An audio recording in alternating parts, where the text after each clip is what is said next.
अस्सलाम वालेकुम दोस्तों, मां यहाँ जाहिद अली थहीम ऐं तव्हां ॾिसी रहिया आहियो ZAT ऑफिशियल यूट्यूब चैनल। दोस्तों उम्मीद आहे तव्हां दोस्त सभु ठीकु हूंदा ऐं ख़ैरियत सां हूंदा। दोस्तों अॼु जी हिन वीडियो में मां तव्हां दोस्तनि खे ॿुधाइण वारो आहियां ज़हर ज़िंदगी ड्रामे जे बारे में। दोस्तों अॼु मां तव्हांखे ॿुधाईंदुसि त अचण वारी किस्तनि में छा थियण वारो आहे ऐं छा थी चुको आहे।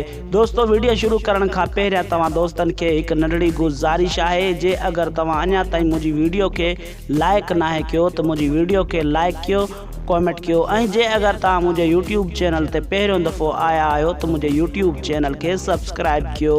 जी दोस्तों, मां तव्हांखे पहिरियां हिकु वीडियो में ॿुधायो हो त कमाल खान हालार खे बदनाम कंदो पंहिंजो पलांद वठण जे लाइ।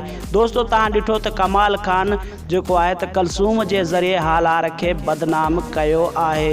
दोस्तों तव्हां ॾिसी रहिया आहियो त हाणे ही फ़ैसिलो थी रहियो आहे, हिन फ़ैसिले में छा गफ़ार खान हालार खे कहिड़ी सज़ा ॾींदो या वरी होठे वारनि ऐं हालार खे पाण में ठाहियो वेंदो। दोस्तों होॾां वरी जेको आहे त कमाल खान कलसूम खे चवंदो आहे त हिन फ़ैसिले खां पोइ जेको आहे त मां तोसां शादी कंदुसि। छा दोस्तों कलसूम सां शादी कंदो कमाल खान या न, इहो मूंखे कमेंट में ज़रूरु ॿुधाइजो।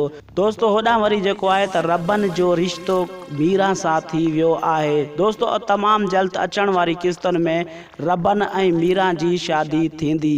दोस्तों उम्मीद कयां थो तव्हांखे ही वीडियो पसंदि आई हूंदी। जे अगरि तव्हांखे ही वीडियो पसंदि आई आहे त मुंहिंजी वीडियो खे लाइक कंदा, कॉमेंट कंदा ऐं चैनल खे सब्सक्राइब कंदा। महिरबानी दोस्तों, अल्लाह पाक तव्हां दोस्तनि खे ख़ुशि रखे, सलामत रखे।